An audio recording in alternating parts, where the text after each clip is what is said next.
זה מבחן האומץ האישי שלי, כל יום להתמודד עם המטבח. ברור. שלום, מאיר. בנות? אל תבהל מהגבות שלי, עשו לי גבות אבות. נורא יפות, נורא פראיות. את רואה? איזה אמיצה. אנחנו הולכים להכין ניוקי, נכון? הולכים להכין ניוקי. זה מה זה מפחיד? זה מה זה פשוט? באמת? כן? זה פשוט. תראה לנו. כולם חושבים שזה הרבה עבודה וזה, ומתייאשים ולא זה מכינים פשוט בבית. פירה משודרג. זהו? זה כל מה שזה. בוא ננסה. בבקשה. במקום להשקיע בפירה, כל מה שנעשה זה נשקיע בניוקי.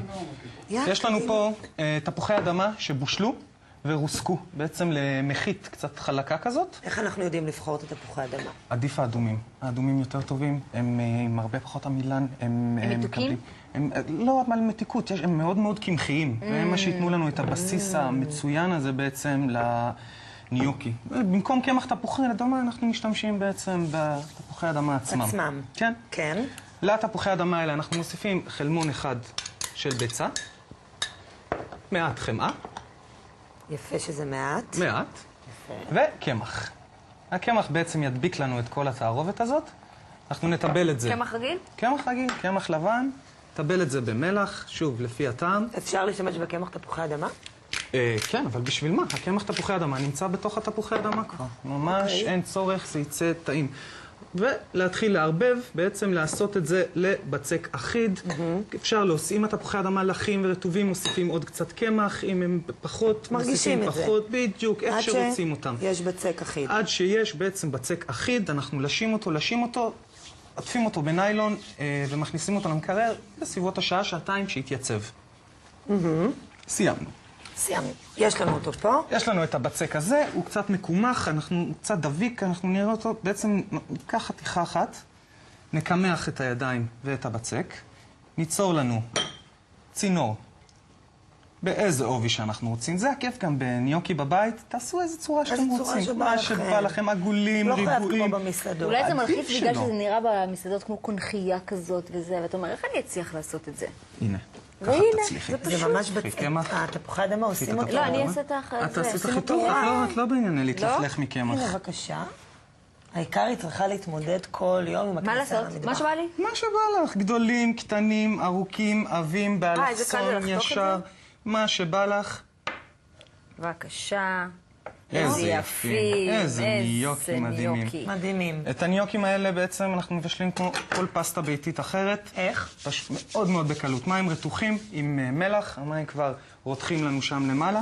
פה? כן. מלא.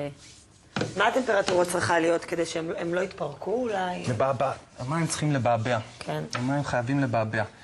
תוך כדי, נתחיל כמה בהכנת הרוטב. את תראי אותם, אוטוטו מתחילים לצוף. ברגע שהם עולים למעלה, שולקים אותם החוצה לתוך מי קרח. זה פשוט מאוד. כי זה כבר די מוכן, התפוח אדמה כבר... הכל פה מוכן, כל מה שעשינו זה להדביק אותו ביחד. המים יעשו את שאר העבודה. ובאיזה רוטב אתה עושה לנו היום את הניוקי? את הניוקי היום אני עושה לנו ברוטב שאני אישית מאוד מאוד אוהב. אני משתמש בהרמונים. וואו. זה הרמונים בוואקום, אפשר לקנות אותם היום בכל מקום, לא צריך לחכות לעונה, לא צריך לקלוט, לקלף, מוכן. ככה זה בא מהשקית, ישר לצלחת. פטריות פורטבלו. כן. מוכנים. פטריות פורטבלו, מעט שום, טימין קאבה. יין לבן, אני אישית קאבה, כל אחד והיין הלבן שהוא אוהב. אנחנו נתחיל כרגיל, כמו שאתם מכירות אותי, מעט חמאה. מעט. תמיד מעט חמאה, בערך 50 גרם. המחווה כבר חמה. את הפטריות אנחנו ממש ניתן להם טיגון קליל. רק שקצת קבלו את החמאה. תספגו את הטעמים של החמאה. את השום כבר אפשר להכניס פנימה. חובה שהוא... חובה להכניס פנימה את השום. מה קורה עם הניוקים? הם צפים כבר? הם בדרך. הם בדרך? דיברתי איתם. אולי תתני להם איזה ערבוב קטן פה, קצת לפרק אותם אחד מהשני. ומה פה יש לנו?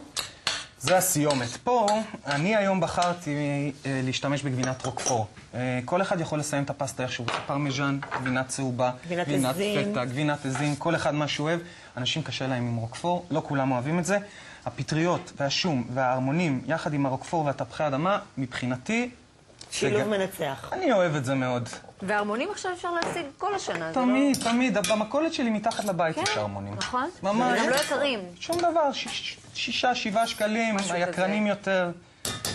וזה משדרג כל פסטה. משדרג כל פסטה.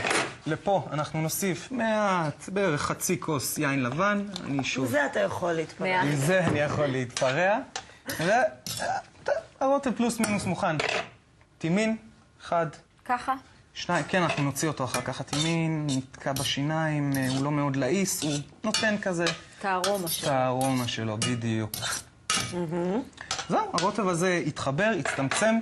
אפשר לטבל אותו קצת מלח ופלפל אם אתם רוצות. בטח. קדימה. בבקשה. מלח. איפה הפלפל? בבקשה. אני לא אפחד ואני אשים הרבה פלפל. קדימה. עוד? לא. מספיק. ומה עם השמן זית? שמנו כבר? לא. לא חייב.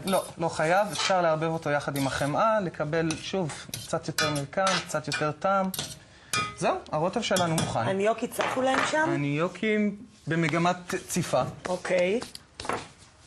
רגע. יש לנו ניוקי מוכן? יש לנו ניוקים. אז אנחנו ניתן לו את הזמן שלו. למה תעשי לנו את ההכינות. שלו. למה אתה באמת מענה אותנו פה? הכינות מראש, כמובן. הנה הם הניוקים שוב, גדלים שונים. אחרי ששמתי אותם בהבעת מקרח, ציפיתי אותם בקצת שמן זית. אפשר לשים אותם במקרר עד יומיים. בטוח הבאת לנו צלחת מהממת. ודאי שהבאתי צלחת מהממת. אנחנו נכניס את הניוקי לתוך הרוטב. כן. זה רוטב... זה רוטב הכינוני? הכינוני מראש, אבל אין צורך. אין צורך. פה הכינון הוא כבר מראש. רק שממש הניוקי עכשיו יספגו את הרוטב, את הטעמים, שלא יישאר. ההמונים איזה מנה והפטריות. יפה. מנה מהממת. אני אוציא את הצלחת, אני טוב? תוציא את הצלחת. אני כבר חוזרת. קדימה. ביי ביי. הופה! איזה מהממת הצלחת שלי. אני קדימה, אשים? בטח. אנחנו כבוד בתוכנית אומץ גדול. היום, לא?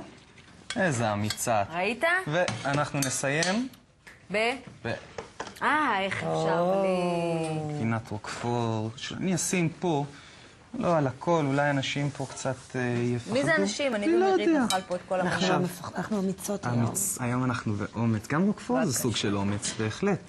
הרוקפור עם מס התחבר יחד עם הרוטב. כן. איזה טוב יצא לי, אני חייבת הרמוניה. יצא לך טוב? הצליח לך?